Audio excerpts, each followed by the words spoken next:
Sono decine le famiglie veneziane rimaste escluse dalle graduatorie per far entrare i propri bambini negli asili comunali. Se per Mestre le strutture sono al completo, denuncia la capogruppo PDH Farsetti Monica Sambo, diverso è il discorso per la città storica.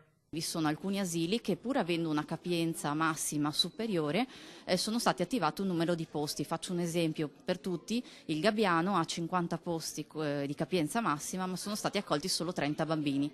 Basterebbe assumere un insegnante in più per accogliere 6 bambini che hanno fatto già richiesta di poter entrare anche con la seconda graduatoria, che è quella, diciamo, che a scadenza a novembre. Il PD chiede di accelerare l'assunzione delle 6 insegnanti attualmente presenti nella graduatoria per la stabilizzazione e di avviare nuovi concorsi sia per i nidi che per le materne. Emblematico il caso del Duca d'Aosta, spiega Sambo, dove è rimasta una sola maestra a gestire una ventina di bambini.